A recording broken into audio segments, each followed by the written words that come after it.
stand by for action.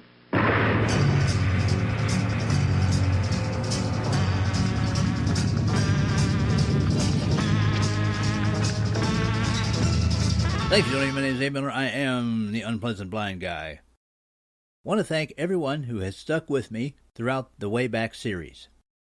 It's something that I felt compelled to do, and I will be moving on to other things after. But for now, I'm compelled to add to the series by including the last of a set of commentaries on the way back between myself and the Underground Professor of UGP Radio. Now, the Underground Professor has an excellent program which I encourage people to listen to, available through Periscope, Pundit Press Media, Blog Talk Radio, and other media outlets. Please check the Prof's Blog Talk Radio webpage for showtimes. These programs will not be as heavily edited as is the norm, because the discussions that I had with the Underground Professor were done in a very relaxed atmosphere on his fine program. I'm presenting them to you because I feel they only enhance the messages that I have delivered through the way back. The professor has his own unique style of educating, and one means of education is through music. And this is evident in the Prof's show opening, which is perhaps the best podcast opening that there is.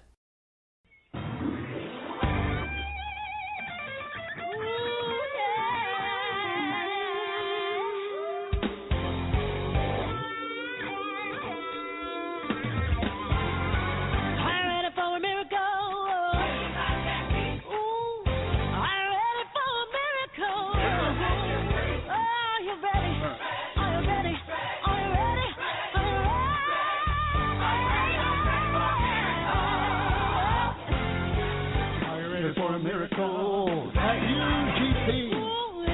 Are you ready for a miracle with UGP? Oh, radio is here for you. We're gonna learn something new. Are you ready for a miracle at UGP? Jesus went onto the well and made the water wine. Raised the Lazarus from the dead, restored sight to the blind. Jesus said, "Look at the sea." He walked across the sea. Greater than this, you shall do. We give power to you and me. I want to know. Are you ready for a miracle? I want to know. Are you ready for a miracle? For you and me. Are you ready? Ready. Are you ready? Yeah. Ready. Are you ready for a miracle with you and me? Jesus taught the lame to walk, destroyed the devil's hand. Healed the leper, fed 5,000 with just one command. Said he who has ears, let them hear. He told the multitude. And blessed be the pure of heart, for they shall see the truth. I want to know. Are you ready for a miracle? I want to know. Miracle. Are you ready? Are you ready? Are you ready?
you ready for a miracle? I'm the Underground Professor coming at you almost live high atop a double rainbow, sharing it with the Agadorable himself, the unpleasant blind guy, on this show, The Way Back.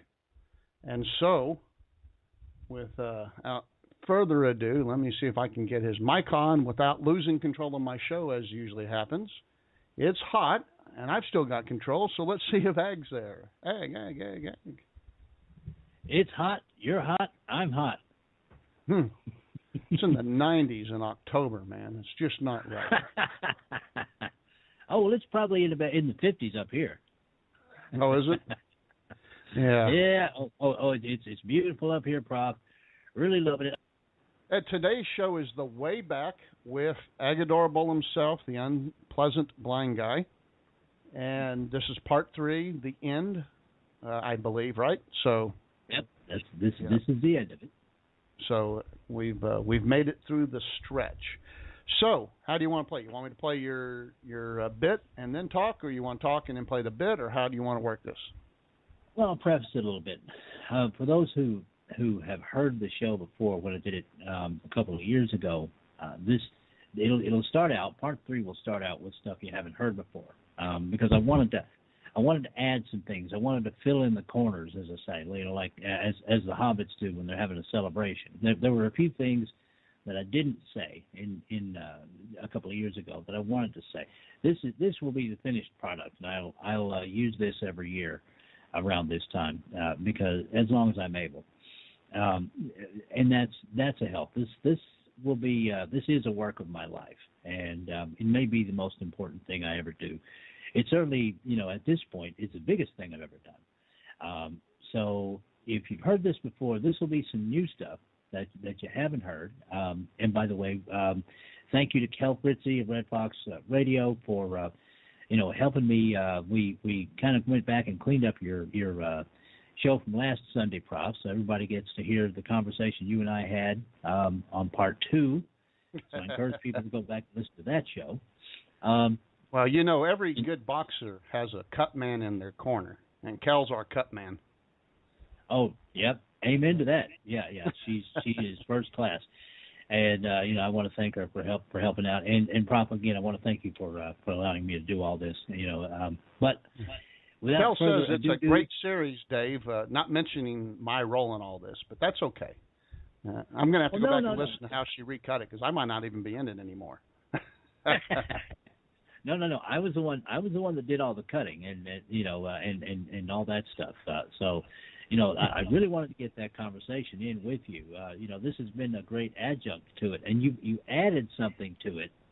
You added something to the entire concept, which as you listen, as folks listen to part 3, you'll see that this is exactly what I said to do.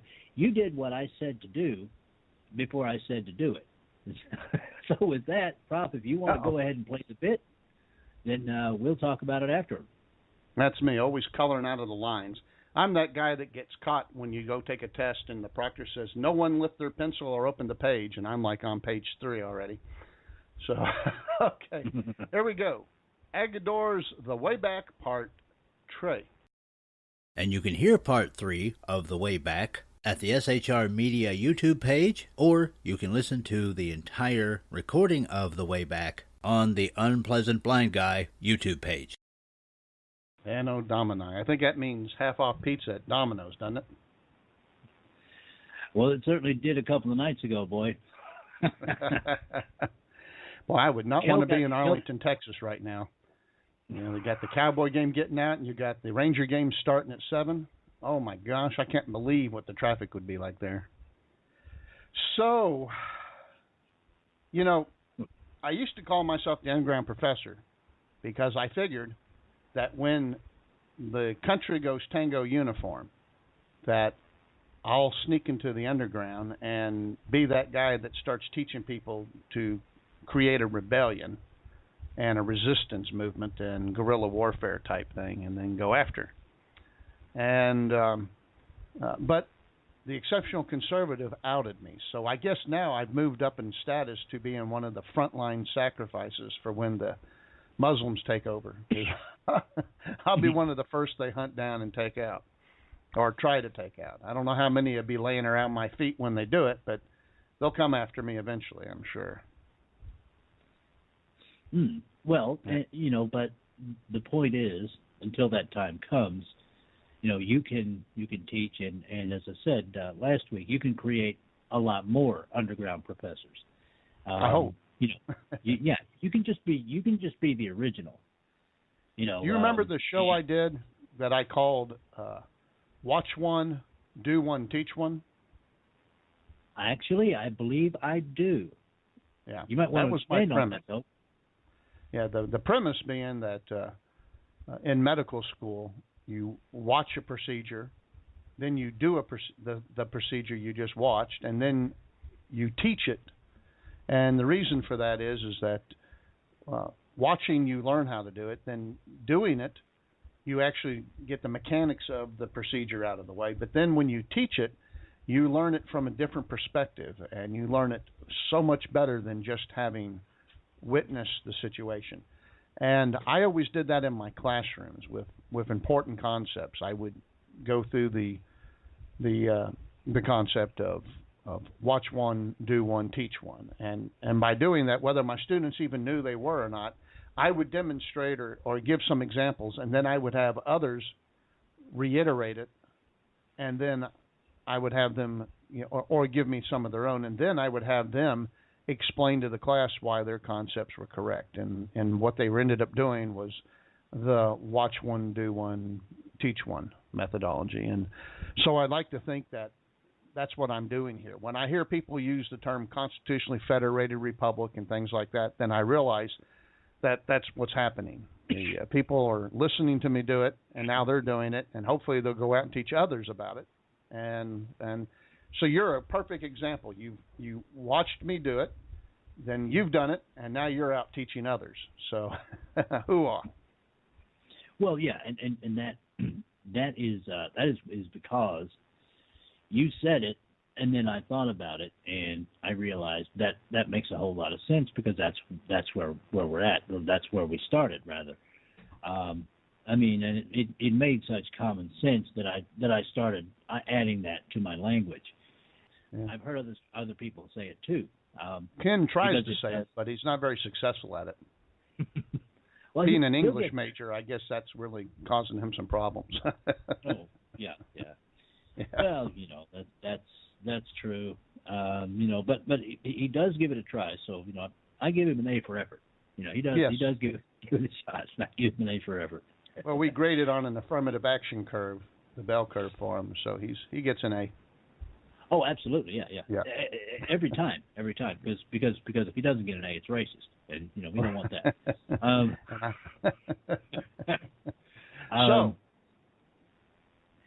But people, you're mentioning Ken. People like Ken are going to have to be out there as well. His biggest draw as a podcaster is that he makes people feel every story that he relates. It doesn't matter if it's Cecil Mills or obviously his daughter Sharnice, or stories about unsolved murders, cold cases in D.C. He has a method of imparting that to people that makes them give a damn.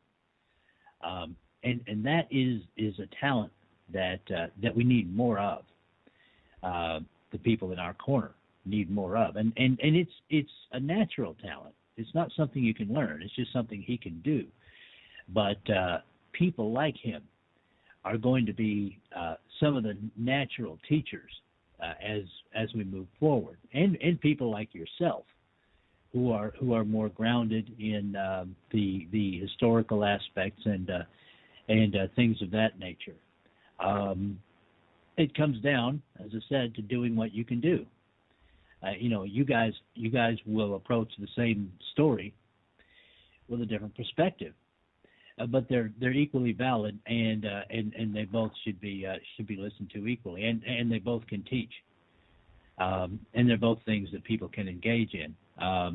Ken can make someone go out and sign an online petition or start a rally or go to a church or something like that. You make people go out and do research and then teach others. In a way, Prof, we can all be teachers, even schmucks like me, because not only can you learn from anybody, that's one of my bromides. I can learn from anybody, but everybody can teach in their own way.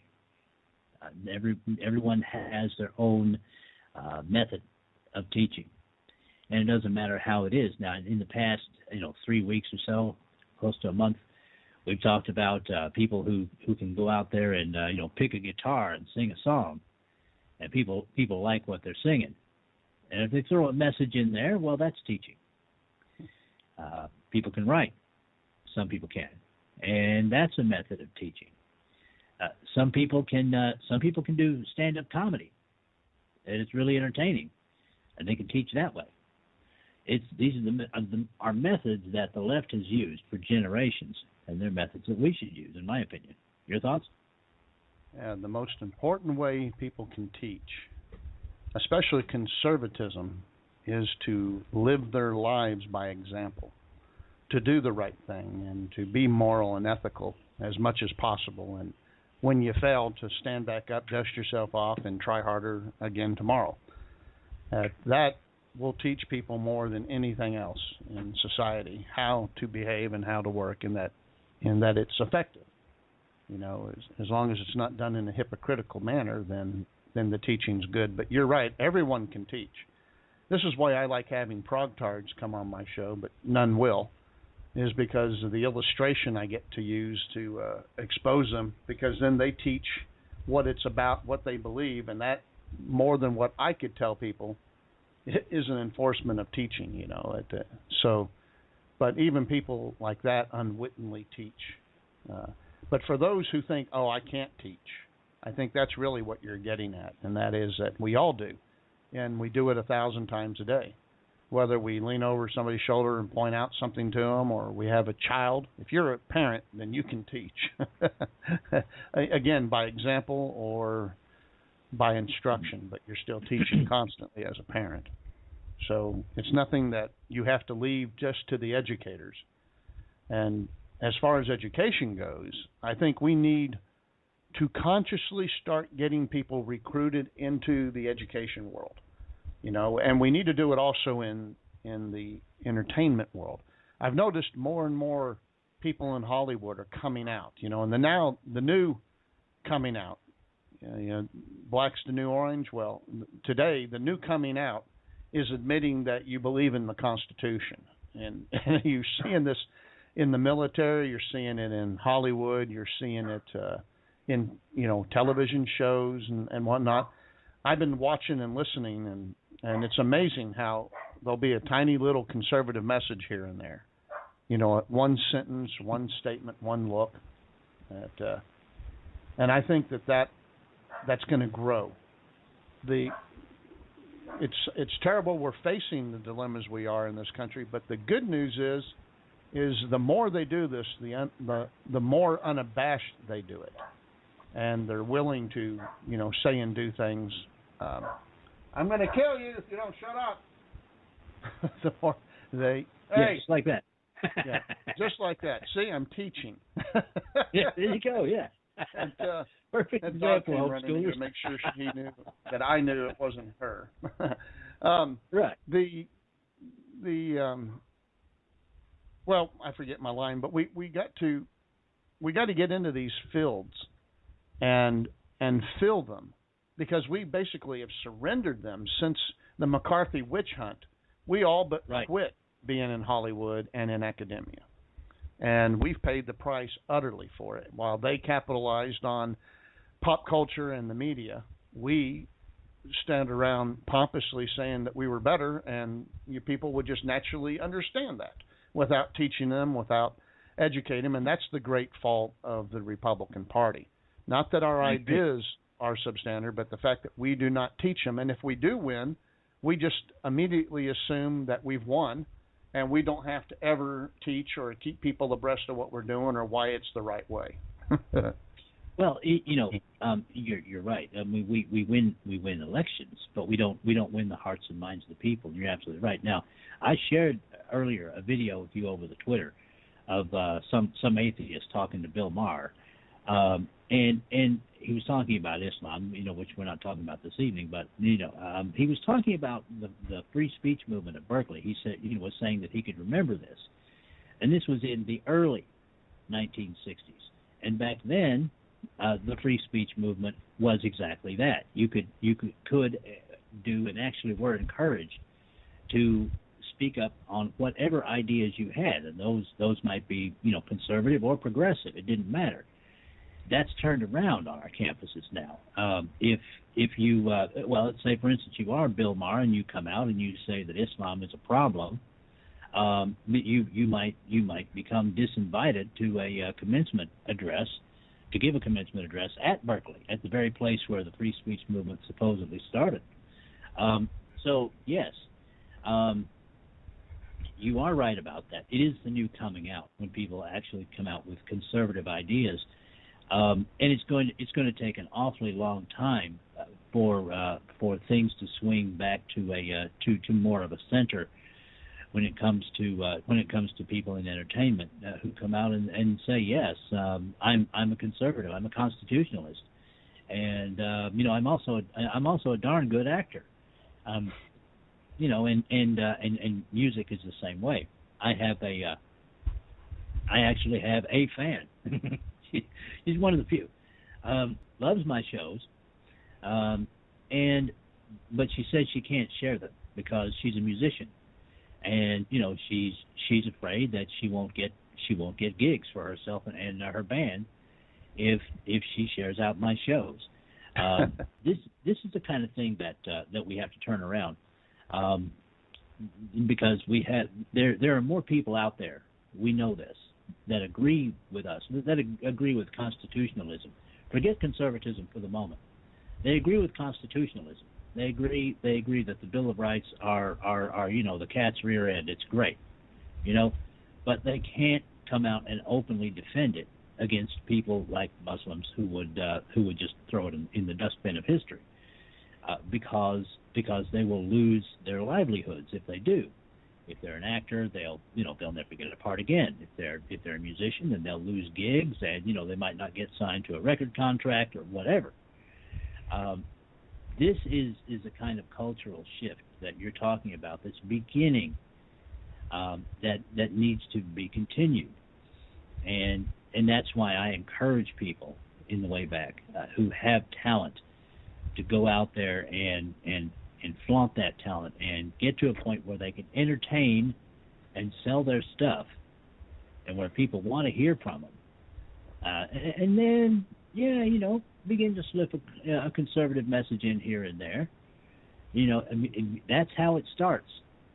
That's how the left did it. And you were bang on with your analysis of what happened to Hollywood after the McCarthy era. I mean, now we know that at this point in history that McCarthy was right in a lot of the things, to go after a lot of the people he did. There was a communist conspiracy going on in the entertainment world at the time. We can argue about the methods that McCarthy used, but or who knew that it was the Muslim threat we needed to really worry about, not the commies. Exactly. Yeah. Yes. Exactly. Hindsight 2020. We can argue about all of that, but that's pretty useless at this point. What we have to do at this point is try and get people into entertainment and academia and places like that, and get them established, and then they can come out, and people can see them. They can and they can be entertained by them, and then by the way, I do not believe in socialism. I believe in capitalism. So there's that aspect of it too. Well, yes. Let me tell you another thing that we should be doing, and that is and this is in regards to the teaching part. If you know somebody, like say you have a child or grandchild that's in school, or you know a teacher that goes to your church or goes to your health club or lives down the street, however you know them, you should start talking to them, and don't overload them or avalanche them, but just start talking to them about what they teach and how do they know what they're teaching's right. And you don't do that by saying, "Hey, how do you know what your teaching's right?" But you ask them how they get the information and where it comes from and who authorizes it, and they'll tell you these things because their innocent questions have nothing really to do with them. This is out of their scope of control. And then you may start asking them some questions like, well, what do they teach about the Boston Tea Party or George Washington or whatever? And then you can say, oh, my goodness, I've never heard it like that. And then you can start telling them the reality and the truth, of course, which you can get here. And but you do this slowly and without it being like you're educating them, but just in a casual conversation. But we need to do this with teachers because I blame teachers for the problems we have in school, but most of them don't even know what they're teaching's wrong because they go to school and they're given this stuff and they're told this is what they need to teach and they assume it's correct.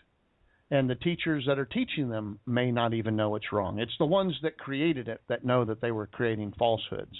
But once it gets, a generation or two down with some revisions and whatnot, people tend to lose that fact.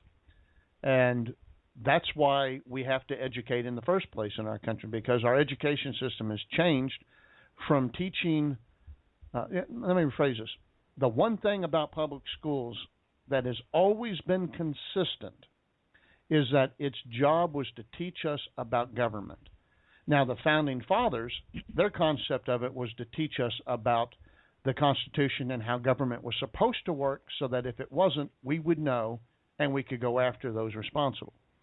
Today, the role of government or the schools is to teach people that government is there for them from cradle to grave and everything they do is awesome. Even when they fail, it's with good intentions, so don't blame them and help them try again.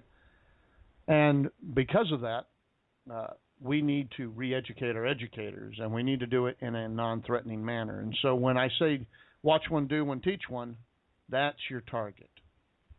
Back to you. Yeah. That's it for this time.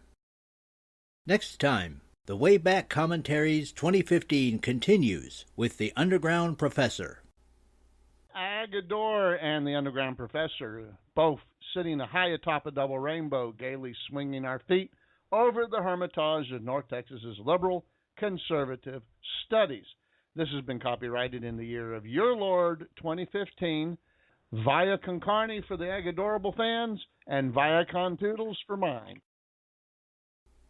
I appreciate each and every one of you. Thank you for listening, and may your God go with you. Goodbye. The Unpleasant Blind Guy is copyright 2015, Anno Domini.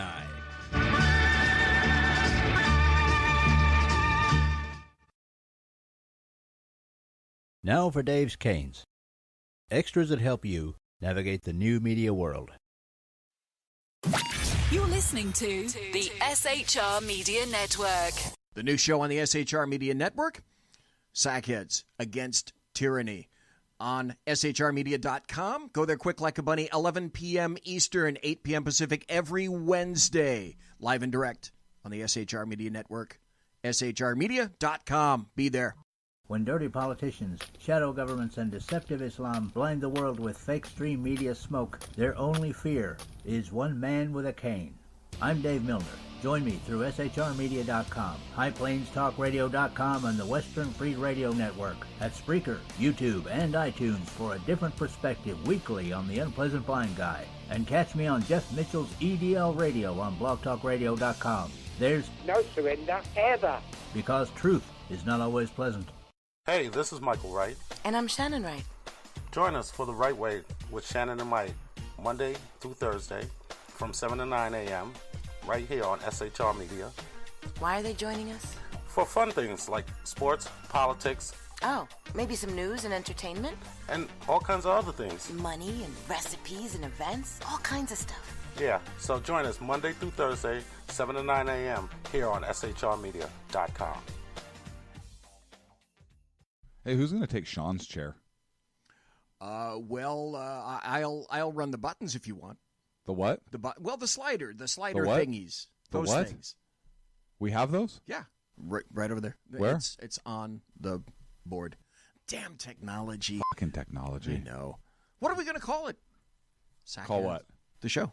What? The show. What show? The new show, Wednesdays. Every Wednesday on shrmedia.com. 11 p.m. Eastern, 8 p.m. Pacific. Sackheads. Against tyranny. There you go. Against tyranny. I like that. Let's do it. You guys are porked. Hello, I'm Tim Hart. I'm the guy BZ hires, due to his shameless contract with the SHR Media Network, to voice his promos. He'd like me to tell you that the Bloviating Zeppelin's Berserk Bobcat Saloon radio show can be found on SHR Media Network, Spreaker, and YouTube every Tuesday and Thursday night at 11 p.m. Eastern and 8 p.m. Pacific, featuring right thinking from a left brain and doing the job the American media maggots won't. You'll find that the speech is free, but the drinks are not. There, in the saloon, just when safety pin manufacturers are running out of metal for the diapers of the leftists, BZ is sending his personal drones of freedom into the wheelhouses and ossicles of lovers of sovereignty and liberty nationally and globally. Broadcasting behind enemy lines in occupied California, BZ swears that no rights were harmed in the making of this promo. It's your business diva here, Melanie Collette. I am inviting you to a front row seat as I discuss some of the most intriguing details of wealth and finance with today's movers and shakers in the world of business. Listen in and discover financial truths on a global, domestic, and household scale. Uncover topics that will impact your wallet today and in the future. Money Talk with Melanie airs Monday through Friday, 5 p.m. East, 2 p.m. West, right here on SHR Media and High Plains Pundit Talk Radio. You can't afford to miss it. Conservative media done right. You're listening to the SHR Media Network.